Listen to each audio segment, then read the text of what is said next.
On May 14, 2001, a woman named Annie Leong in Singapore was about to end her marriage. All she needed to do was pick up a pen and sign the divorce papers, and she could finally put an end to the 7-year-long troubled relationship with her husband. But as she stepped out of the elevator, a sharp knife plunged into her chest. Perhaps even as she fell to the ground, she couldn't comprehend who wanted to take her life. So what exactly happened at that moment? Let's explore today's case with crime documentary files. Annie Leong was born in 1971 in Singapore. From a young age, she was known for being smart, beautiful, and beloved by her family and friends. At the age of 15, she met a man 4 years older than her at church, who would eventually become her husband. His name was Anthony Lear. From that fateful meeting, Annie Leong and Anthony Lear developed feelings for each other and got married in 1995. As she entered her new life, Annie Leong devoted herself to caring for her family, building a warm home, and taking good care of her husband. Her stable job at a bank further enriched their life together. Their happiness doubled when their little daughter, Anne, was born on April 13, 1997. Unfortunately, this picture-perfect life didn't last long. Anthony Lear, though outwardly charming and ambitious, was actually incompetent and useless. With blind confidence in his abilities, he repeatedly attempted to start businesses, only to face humiliating failures. Despite this, he stubbornly refused to give up. After several such attempts, he drained the family's savings and sank into debt. Annie Leong, who had initially quit her job at the bank to stay home and help her husband, was now forced to rely on her connections to return to work. She had no other choice as life had to go on, and the debt still needed to be paid. If it were just his failed career, that might have been forgivable, but Anthony Lear's infidelity was far more reprehensible. Not only did he have an affair with a woman named Belinda Ho, but he also brazenly brought her to live in their home under the guise of being a business partner. While his wife and mistress lived under the same roof, Anthony Lear managed to juggle both relationships. In this regard, he truly had a knack for deceit. Later, he found another partner named Marilyn Tan. And of course, their relationship extended beyond business. Eventually, when their business ventures failed, they parted ways on bitter terms after a brief relationship. Although Anthony Lear was skillful at hiding his affairs and continuously deceived his wife, over time, Annie Leong began to suspect something was wrong. By October 1999, unable to endure it any longer, Annie Leong took her daughter and moved back to her mother's house. In 2000, after yet another failed business venture, Anthony Lear attempted to end his life by taking a large dose of sleeping pills, but he was discovered and saved just in time. Despite all the hurt she had endured, Annie Leong went to the hospital to care for Anthony Lear for a while. After this incident, Annie Leong lost all desire to salvage the marriage. She was determined to leave, for the sake of her daughter's future and her own. In February 2001, Annie Leong officially filed for divorce and sought custody of their daughter. Naturally, Anthony Lear refused to agree. As a result, he continuously found reasons to delay the process, causing their already fractured relationship to become even more strained. Anthony Lear's refusal to divorce left Annie Leong feeling trapped, unable to escape. The years of torment had ignited a powerful longing for freedom in her, and she wanted to end the marriage as soon as possible. By May 2001, Anthony Lear seemed to agree to the divorce. But tragically, what awaited her was not freedom, but a horrifying nightmare. Around 11 p.m. on May 14, 2001, Anthony Lear arrived at Annie Leong's residence at 923 Hougang Avenue. He told her that there was a real estate agreement that needed her signature as part of the divorce proceedings. Annie Leong lived on the 4th floor, and Anthony Lear arranged to meet her on the ground floor. She brought her daughter down and was about to sign the documents when she realized she didn't have a pen. Anthony Lear suggested that she go upstairs to get a pen while he stayed with their daughter downstairs. At this point, Annie Leong was quite annoyed. Why would Anthony Lear prepare the agreement but forget to bring a pen? However, determined to finalize the divorce quickly, she went upstairs to get one. Before heading up, she looked back at her daughter, not knowing it would be the last time she would see her. As soon as Annie Leong stepped out of the elevator on the 4th floor, a man wearing a helmet rushed at her from the hallway, wielding a long knife. He stabbed her repeatedly in the chest and then fled the scene. Despite her severe injuries, Annie Leong managed to crawl to her apartment door and knock. When her mother opened the door, she found her daughter collapsed in a pool of blood. Her mother's terrified screams caught the attention of Anthony Lear, who was waiting on the ground floor. He immediately rushed upstairs with their daughter and desperately called out to his wife, who lay bleeding on the floor. The ambulance quickly arrived at the scene, but due to the severity of her injuries, Annie Leong passed away after a few hours of emergency treatment at the hospital. In cases where a spouse is harmed, the other spouse is often the primary suspect. Given the severe strain on their marriage, Anthony Lear was under heavy suspicion. However, he had an alibi. While Annie Leong was attacked on the 4th floor, Anthony Lear was downstairs playing with their daughter, and several witnesses could confirm this. At Annie Leong's funeral, Anthony Lear wept bitterly, expressing his profound grief. He told the press that he was a terrible husband, not only failing to take good care of his wife, but also cheating on her, losing money in business ventures, and plunging the family into debt. He even called himself a devil, while referring to his wife as a kind angel. He blamed himself, saying, "If I had brought a pen, if I hadn't let her go upstairs alone, this wouldn't have happened." To outsiders, Anthony Lear didn't hesitate to reveal his own faults, making it seem as though he genuinely mourned his wife and was truly innocent. However, as the investigation progressed, the truth began to emerge, exposing his dark side. Despite having an alibi, Anthony Lear stood to gain the most from this tragedy. With Annie Leong's death, he inherited their shared home and secured custody of their daughter. This made him a prime suspect in the eyes of the police. Reflecting on his behavior during the initial questioning, the police found something peculiar. He had been very reluctant and uncooperative. Typically, a loving husband would be eager to assist the police in solving the case as quickly as possible, especially when his wife had been harmed. Additionally, the police found a newspaper at the crime scene, folded into a small piece and used to wrap the weapon. The paper was dated April 31st. Coincidentally, the exact front page was missing from a stack of newspapers at Anthony Lear's home. This suggested that the missing front page could very well be the one found at the crime scene. When asked about this, Anthony Lear claimed he knew nothing about it. The police then sent the stack of newspapers to the lab for examination. The results confirmed that the newspaper found at the scene indeed came from Anthony Lear's home. This indicated that even if he wasn't directly involved in the attack, he was undeniably connected to the crime. Unfortunately, such circumstantial evidence wasn't enough to convict him. However, it at least gave the police a direction for their investigation. Consequently, the police focused their efforts on Anthony Lear. After several days of investigation, the police finally uncovered a crucial lead.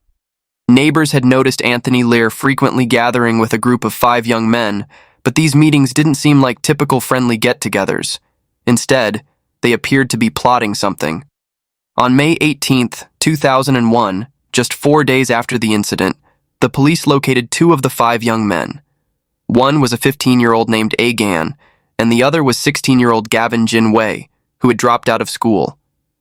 Faced with police interrogation, Gan, still just a child, quickly cracked under pressure and confessed to murdering Annie Leong. He expressed deep remorse and claimed that Anthony Lear had coerced him into committing the crime.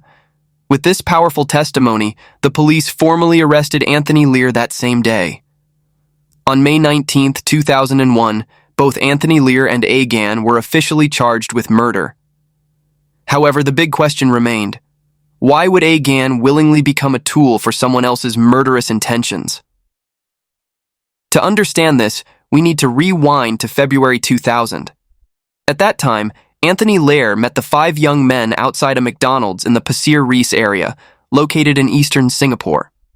The group included 15-year-old Gan, 16-year-old Gavin Jin Wei, 17-year-old Vikneswaran Krishnan, 19-year-old Kong Ka Cheong, and 22-year-old Sia Tzi Hao. They quickly bonded as if they had found kindred spirits. Being the oldest, Anthony Lear naturally assumed the role of leader for the group. They began meeting more frequently. Then one day, Anthony Lear suddenly asked, "Are you guys brave?" This question struck at the pride of these young men who were in the midst of their teenage years. With the excessive confidence and enthusiasm of youth, they boldly declared that they weren't afraid of anything. Anthony Lear then pushed further, asking, "If you're really brave, would you dare to kill someone?" The young men initially thought this was just a joke, so they eagerly claimed there was nothing they wouldn't dare to do. One said he would do it for 100 Singapore dollars, while another said it would take 1,000,000 Singapore dollars for him to consider it. Anthony Lear calmly listened and glanced at each person before finally focusing on Agan. Agan appeared to be the most innocent, like a well-behaved student. Not wanting to be outdone by his friends, Agan responded, "I'd do it for 10 Singapore dollars. At first, everyone thought this was all in jest, but they were shocked to realize that Anthony Lear was serious. Moreover, the person he wanted to kill was his own wife, Annie Leong.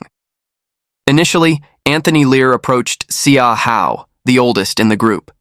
He told him he would sell his house to pay Xia Hao for the job. It was only then that Xia Hao realized Anthony Lear was serious, so he immediately refused and suggested that if Anthony really wanted to go through with it, he should hire a professional hitman. Anthony asked Xia Hao to find a hitman, but of course he couldn't, so he declined. At the beginning of May, Anthony Lear returned to Xia Hao and offered him 10 Singapore dollars to kill his wife. He even took him to his house and showed him a picture of Annie Leong. Anthony Lear told him that Annie Leong was very weak, so it would be easy to kill her. As he spoke, he handed Xia Hao a knife and asked him to cut through a newspaper. He described Annie Leong's neck as being as fragile as that piece of paper, saying that one slash of the knife would be as easy as cutting through the paper. He even reminded Xia Hao to wear gloves during the crime to avoid leaving fingerprints. The plan was for Xia Hao to take Annie Leong's wallet afterward to make it look like a robbery. It was at this point that Xia Hao fully grasped the seriousness of Anthony Lear's intentions.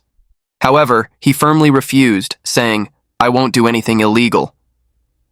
Afterward, Xia Hao considered calling Agan to warn him not to get involved, knowing that Agan was quite naive and could be easily manipulated. Unfortunately, he couldn't reach him. Anthony Lear then turned to two other individuals, Vikneswaran and Kong Ka Cheong. They still thought it was a joke, but every time they met, Anthony Lear would talk about killing his wife. They began to sense something was off. Later, one of them said, "I found it very strange. Every time we met, he would bring up killing his wife. I thought he had gone mad." Naturally, they refused to take on the task. Finally, Anthony Lear turned to Agan. He described his plan to Agan, assuring him that it was foolproof with no room for error. He instructed Agan to wear a helmet to conceal his face and gloves to avoid leaving fingerprints. For the weapon, Anthony Lear provided him with a long, sharp knife that was easy to carry and long enough to pierce the heart. He advised Agan to wear long sleeves to avoid leaving any scratch marks that could serve as evidence. Additionally, Agan was warned not to smoke at the scene, as the cigarette filter could retain fingerprints and saliva. After completing the act, Agan was to take the wallet and any valuable items to make it look like a robbery. When leaving the scene, Agan was instructed not to panic or run, but to walk calmly to the bus stop and take a bus away from the area. Finally, he was to dispose of the weapon carefully. Anthony Lear added, "As long as you follow these steps, the police will never find you. After the job is done, I will pay you 2,000 Singapore dollars every month for the next 4 years." After laying out the entire plan, Anthony Lear didn't forget to threaten the 15-year-old boy, saying, "In reality, I am a professional hitman. My design job is just a cover. Now that you know my entire plan, if you don't go through with it, you'll be eliminated. I've committed countless crimes that the police couldn't pin on me. Silently taking you out wouldn't be hard." This mix of threats and promises ensnared Agan. The naive boy agreed to carry out the murder plan. Anthony Lear purchased 2 phone SIM cards so they could communicate secretly. Afterward, Agan visited Anthony Lear's apartment several times to receive instructions on how to kill Annie Leong. On May 10, 2001, Anthony Lear decided to take action. He led Agan to Annie Leong's residence at 923 Hugang Avenue. Agan put on a helmet, held a knife wrapped in newspaper, and hid nearby.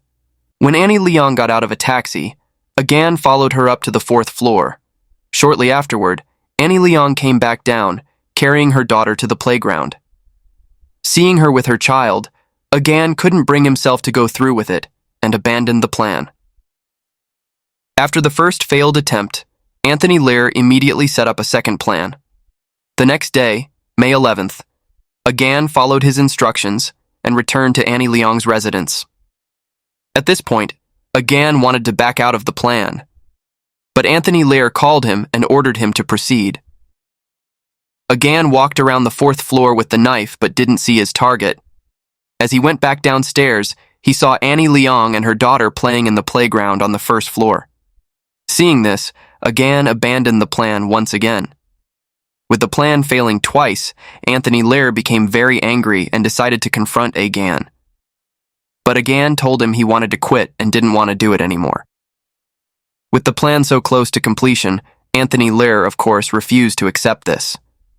Knowing that Agan was fearful, he threatened him, saying, "At this point, whether you do it or not is no longer your decision.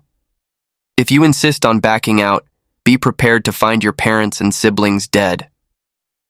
Out of fear for his family's safety, Agan felt compelled to continue with the murder plan. On May 14th, Anthony Lear arranged for Agan to come to his house to practice stabbing. After some time, he ordered Agan to gear up fully and hide outside Annie Leong's apartment. Meanwhile, Anthony Lear would bring along a real estate agreement as a pretext to meet his wife. Deliberately not bringing a pen, he used it as an excuse to send his wife upstairs while he stayed behind to watch their daughter. This way, Annie Leong would go alone, and Anthony Lear would have a perfect alibi. It was a plan designed to kill 2 birds with 1 stone. This time, when Agan saw Annie Leong taking the elevator alone to the 4th floor, he was determined to carry out the plan. Following Anthony Lear's instructions, after committing the crime, he calmly walked to the bus stop and then took a taxi to the beach, where he threw the weapon into the water. After the crime, Agan felt deeply uneasy and filled with regret. He confided in the other 4 friends about what had happened. On May 17th, 2001, Anthony Lear contacted Agan and arranged to meet at his house. During their conversation, Anthony Lear was very cautious. Fearing that they might leave evidence or be eavesdropped on, they communicated by typing on the computer. The content of their discussion was that Anthony Lear couldn't pay Agan yet because it wasn't the right time. He needed to act shocked by his wife's death. After finishing their conversation, they deleted the chat. However, what Anthony Lear didn't anticipate was that his cleverness would backfire. The police were able to recover the deleted files from the computer. From the clues they had gathered, the police identified Anthony Lear as the mastermind behind everything. He had orchestrated the entire plot, from the initial planning to coercing Agan into killing Annie Leong. His motive was to gain ownership of the house they shared and to secure custody of their daughter. On November 19, 2001, Anthony Lear and Agan were brought to trial at the Singapore High Court. Throughout the trial, Anthony Lear stubbornly maintained his innocence. He displayed a strange smile and showed no signs of remorse. He claimed that telling the 5 young men to kill his wife was just a joke. When the police asked him why he brought documents for his wife to sign but didn't bring a pen, he explained that he never had the habit of carrying a pen. The police then asked, "So why didn't you go upstairs with your wife? Why did you keep your daughter with you? All of this seems too coincidental." He replied, "I just wanted to spend a little more time with my daughter." There was really no other intention. In short, Anthony Lear adamantly denied plotting to murder Annie Leong. He even shifted all the blame onto Agan, saying, "Don't be fooled by the fact that Agan is only 15 years old. He's a ruthless criminal. He acted on his own." In this regard, Agan's friends and family vehemently opposed the accusations. They all stated that Agan was naive, gentle, and compassionate. They insisted that if no one had coerced him, he would never have committed such a cruel act. Agan himself claimed that he acted under Anthony Lear's coercion. He had initially wanted to back out, but Anthony Lear threatened his family's lives. For the sake of his family, Agan felt forced to go through with the plan. He revealed the entire scheme that Anthony Lear had laid out for him, including the weapon, the method of the crime, and the escape route. Additionally, Anthony Lear's two former lovers, Marilyn Tan and Belinda Ho, testified in court. They stated that during their relationships with him, they had repeatedly heard Anthony Lear express his desire to kill his wife. Belinda Ho had known Anthony Lear since 1997. Throughout their 3.5-year relationship, she had wholeheartedly supported him, both financially and with manpower, as he tried to start business after business. But every venture ended in failure, leaving him with a massive debt. During their time together, they frequently argued. She recalled that Anthony Lear once said, "If my wife tries to take my daughter, I will definitely kill her." Marilyn Tan met Anthony Lear in October 2000. She also financed one of his business ventures, but it ended in the same way, another failure. Marilyn Tan once contemplated ending her own life. However, when Anthony Lear learned of her intentions, not only did he not try to stop her, but he also mockingly suggested, "If you don't want to live anymore, why not help me get rid of my wife while you're at it?" These testimonies, along with the earlier circumstantial evidence, led to Anthony Lear being convicted of instigating and conspiring to murder Annie Leong. Ultimately, he was sentenced to death. As for Agan, who directly committed the crime, the judge considered him to be a naive teenager who was manipulated by Anthony Lear into committing such a serious offense. Based on the evidence and the fact that Agan was under 18 at the time of the crime, the judge did not sentence him to death, but instead handed down a life sentence. Anthony Lear couldn't accept this outcome and filed multiple appeals, all of which were rejected. He then petitioned the president for clemency, hoping to have his death sentence reduced to life imprisonment, but this request was also denied. On December 13, 2002, Anthony Lear, then 35 years old, was executed at Changi Prison. In contrast to Anthony Lear's lack of remorse, Agan was deeply troubled and genuinely remorseful for his actions. With extraordinary effort, he achieved excellent academic results and passed several exams. Moreover, Agan earned a college degree while serving his sentence. His positive attitude and actions were recognized not only through his academic achievements, but also by being named a model inmate. In 2013, Agan submitted a request for clemency to the president, hoping for a pardon, but unfortunately, it was denied. In November 2017, Agan applied once more. This time, his plea for clemency sparked significant public attention in Singapore. His story of rehabilitation and determination quickly spread through the media, touching the hearts of many. As a result, a wave of public support for Agan emerged. Finally, on November 2, 2018, the president granted Agan clemency, reducing the remainder of his sentence. After his release, Agan successfully reintegrated into society. To protect his privacy as a former minor, his identity was kept confidential, and no images of him were ever published in the media. Therefore, his life post-incarceration was not overly affected by his past. Annie Leong's daughter, after losing her mother, was raised by her grandmother, and later went on to attend college. However, the loss of parental love from such a young age is a wound that will likely never fully heal throughout her life. And that concludes today's case. Thank you for watching the video. Please like, share, and subscribe so you don't miss other thrilling cases. See you in the next video.